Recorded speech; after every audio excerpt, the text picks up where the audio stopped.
Estamos con Juan José Toribio, es profesor emérito de la IES Business School de Madrid, de la que fue director durante una década.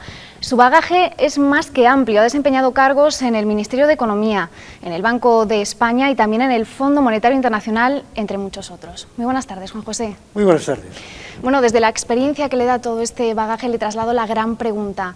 ¿Tendrá España que tirar la toalla? ¿Tendremos que pedir el rescate como país? Bueno, tirar la toalla nunca. Si por tirar la toalla entendemos abandonar las políticas que debemos aplicar, tanto en el orden presupuestario como en el orden de saneamiento del sistema financiero o de reformas estructurales, no tenemos que hacer eso de ninguna manera. Nosotros tenemos que seguir aplicando las políticas de saneamiento general de la economía. Otra cosa distinta es que llegado un momento determinado, pues sea imposible continuar sin una asistencia de nuestros consocios, de la Unión Europea y también del Fondo Monetario Internacional, que es lo que conocemos por rescate. Bueno, los mercados están desbocados, la prima de riesgo disparada, el bono a 10 años ha llegado hoy hasta el 7%, un punto que se considera de no retorno. ¿Cuánto podemos aguantar en esta situación? No mucho. La verdad es que con esos costes de financiación es imposible reducir el déficit presupuestario, aunque tuviéramos un llamado superávit primario, es decir, antes el pago de intereses, pero después el pago de intereses de la deuda pues ejercería un peso excesivo. De manera que no es demasiado lo que podemos aguantar en ese sentido. Por eso es muy importante recobrar lo antes posible la confianza de los mercados financieros internacionales, para que baje la prima de riesgo, que en estos días está subiendo por unos acontecimientos muy concretos, muy específicos, que están en la mente de todos y que, si usted quiere, comentamos después, ¿no? A eso íbamos ahora, porque los ciudadanos no entendemos nada. Se anuncia un rescate bancario, el Gobierno dice que va a dar confianza, que estamos en el camino correcto para recuperar esa confianza, y la reacción de los inversores es totalmente la contraria, y nos preguntamos qué está pasando. Bueno, no todas las reacciones son las contrarias, ¿no? Vamos a ver. El hecho de que tengamos ahora acceso a una línea de financiación, unas líneas de financiación de hasta 100.000 millones de euros para sanear el sistema bancario, eso en sí mismo es una buena noticia. La situación de la banca española no es peor ahora que antes de tener esas líneas. Y antes no teníamos la línea y ahora sí. De manera que eso en sí mismo no es mala noticia, y de hecho la bolsa no lo ha cogido tan mal, especialmente en cuanto a los grandes bancos, ¿no? Otra cosa distinta es lo que está pasando en los mercados secundarios de deuda española, donde se fija por la cotización de la deuda española la llamada prima de riesgo. Y ahí eso ha empeorado. ¿Y por qué? Pues hay algunas razones para ello. En primer lugar, porque 100.000 millones, hasta 100.000 millones de euros, lo que al final se decida, eso será más deuda pública española.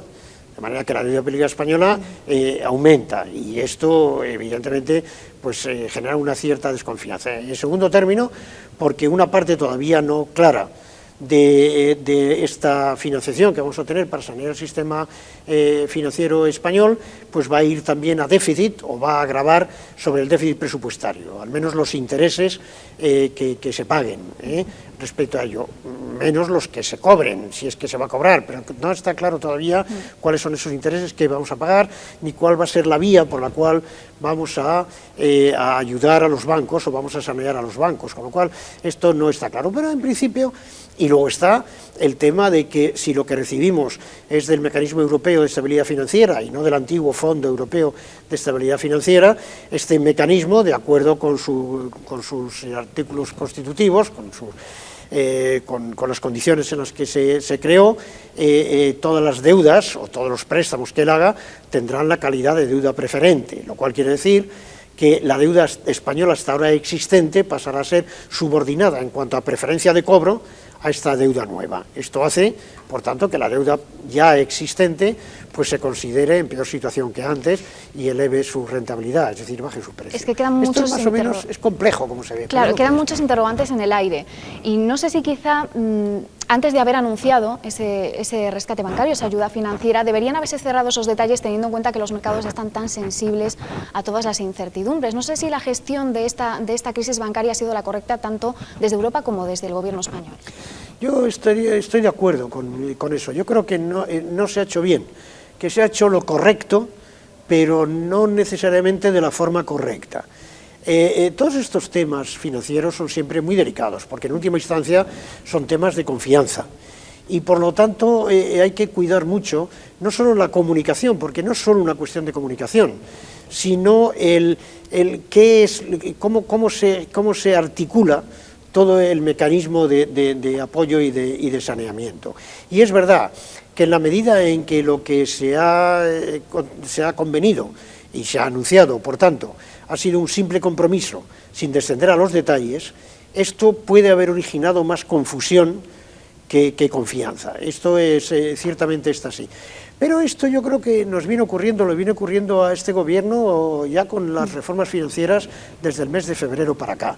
Yo creo que sería aquí lo importante y lo deseable, sería que de una vez llegáramos a una valoración ya perfectamente aceptada por todos de cuál es el tamaño del problema que tenemos que afrontar en cuanto al mercado bancario español y cuáles son los mecanismos para salir de esa situación, cuáles son los recursos necesarios, quién y cómo va a poner esos recursos, a qué coste, en qué condiciones. Todo eso se debería haber articulado de una sola vez y por tanto haberlo comunicado ya todo ello cerrado. Hubiera sido mucho mejor. Cuando se despejen esas dudas, ¿se supone que ya nos van a dar una tregua a los mercados? ¿O se espera?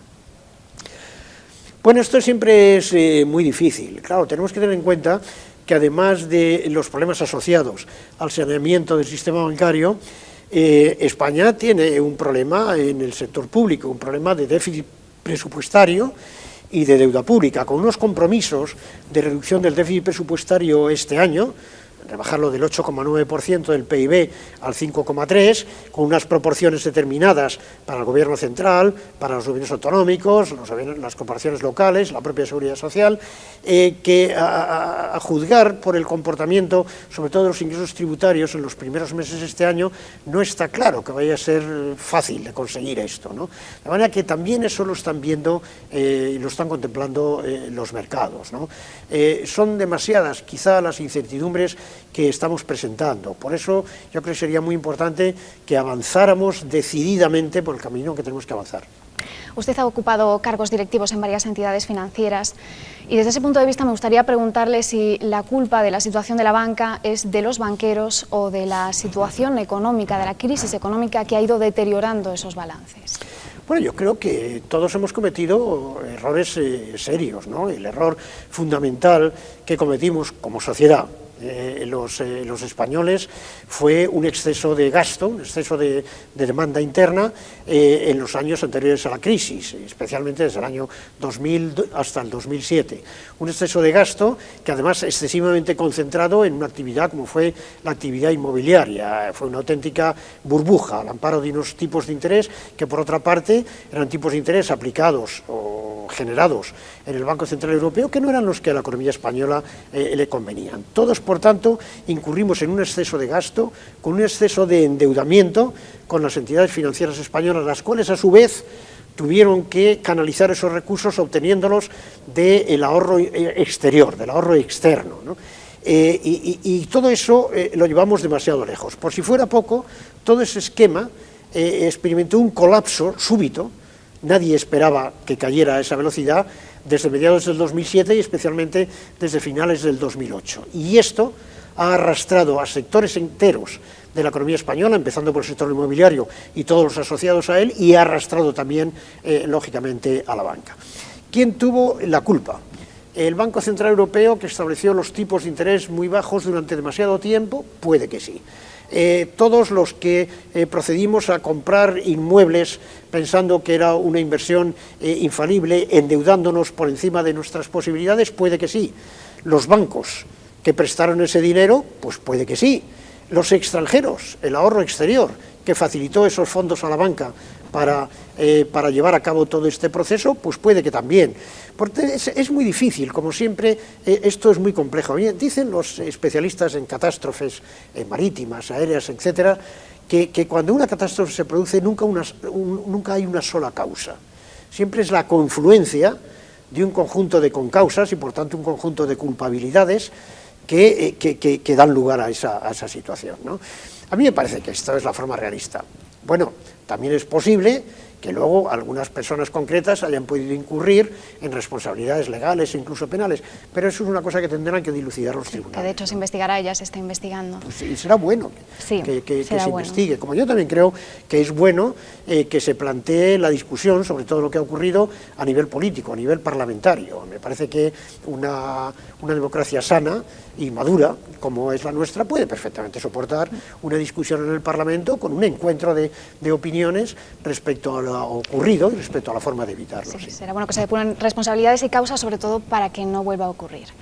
Pues Juan José Toribio, muchísimas gracias por habernos atendido, por su tiempo, y esperamos volver a contar con usted en otra ocasión. En cualquier momento, muchísimas Buenas gracias. Buenas tardes.